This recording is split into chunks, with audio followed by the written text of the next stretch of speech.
Stay focused on our agenda, and this week is getting the president's people into place, continuing to process nominations so that the president has his team ready and ready to go to work. We'll continue working that. We're going to be working on unwinding a lot of the Biden administration's burdensome regulations through the Congressional Review Act process, and obviously we're going to stay very focused on budget reconciliation, which is part of the president and our agenda as we head forward. And we had a good conversation about that at our lunch just now, and we're going to continue to be talking about this with our members and having the end goal in mind. And that end goal is coming up with a budget reconciliation bill in the end that extends the existing tax policy, which if isn't done will lead to a $4.5 trillion tax increase at the end of this year. Unlocking and restoring America's energy dominance, rebuilding our military, and making sure that our border is secure. Those are the issues that we believe need to be addressed in the budget reconciliation bill, and that's consistent with the president's agenda and with what the American people voted for in November.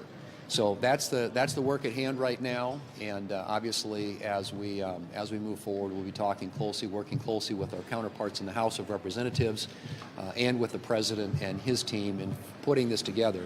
But it draws a stark contrast with what the Democrats want to see, and that clearly is a $4.5 trillion tax increase at the end of the year, a lot more government spending, and obviously an open border, which is what we've had for the last 4 years. So we think that the work we're doing is going to draw a clear contrast between us and the Democrats and what the American people, we believe, voted for in November. So, Leader Thune, with this text chain, there was some indication that these officials didn't think much of the Europeans in this.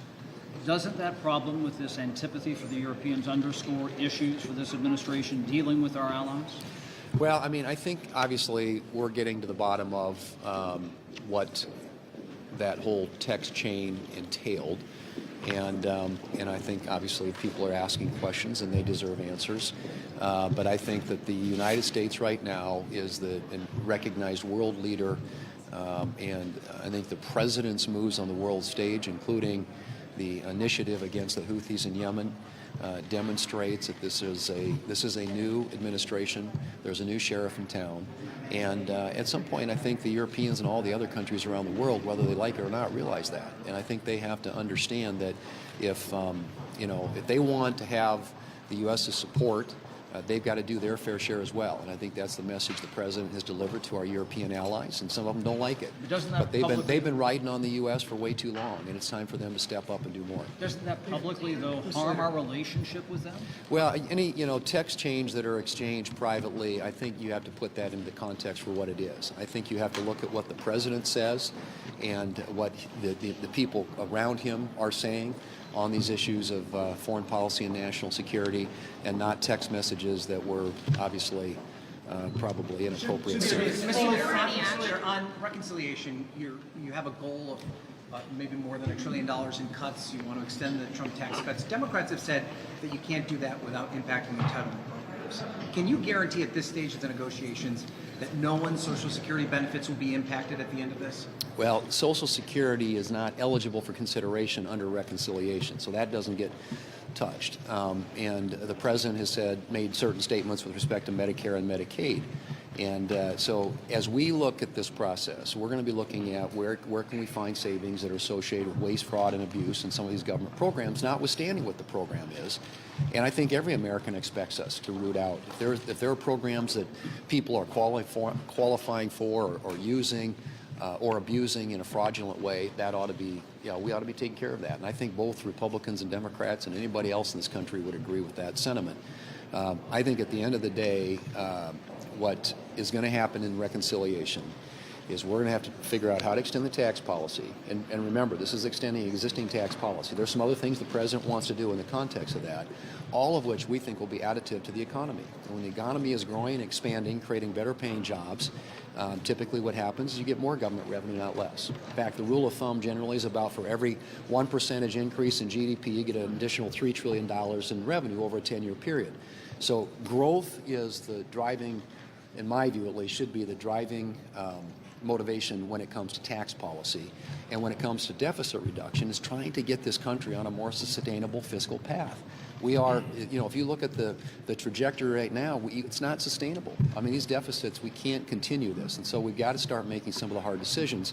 And I think you need to look at every area of the budget, but bear in mind, obviously, that programs like Social Security and Medicare are incredibly important. But if there, even in those areas, if there is waste, fraud, and abuse, then I think those are areas that we ought to be looking at. Leader, you raised concerns about the signal group chat. You said there were mistakes that were made. So should there be a full Senate investigation into this? And would you support a Senate investigation? Well, I think that's happening already. I mean, I think the hearing's still going on. Senate Intelligence Committee today. I mean, they're up here. At least two of the relevant players in that conversation were in front of the Senate Intelligence Committee for a very long period of time in an open setting.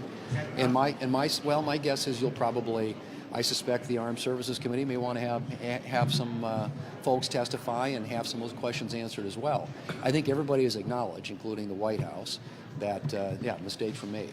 And what we want to do is make sure that something like that doesn't happen again. Leader, on budget reconciliation, Bill Hoagland, who worked up here many years as a budget staffer, said if you just look at a handful of tax breaks that are important to your small businesses and farmers, bonus depreciation, small business pass-through, the death tax, extending those will cost $3.5 trillion.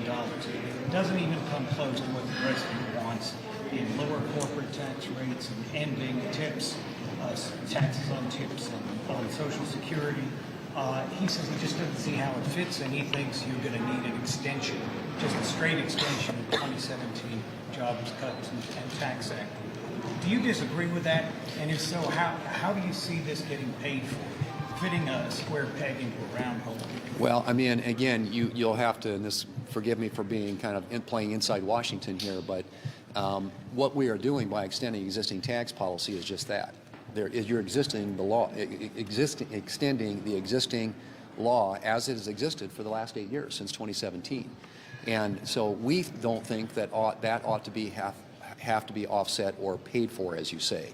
If you're doing new things, if you're doing things that are creating new tax policy or new spending, then yes, you ought to be looking at offsetting that. But a lot of the tax policy we're talking about here, including the programs that you mentioned, whether it's bonus depreciation or interest deductibility or the 199A deduction for pass-through businesses, that's an extension of existing tax policy. And so you're simply extending what already exists. And that doesn't change anything. That's basically status quo going forward. There are other things the President does want to do in terms of tax policy, and as the Senate Finance Committee and House Ways and Means Committee, other committees of jurisdiction look at the broader conversation about reconciliation, obviously we're going to be looking at how can we pay for, offset, find savings and reductions in other areas of the budget as we look at potentially new tax policy. Thanks.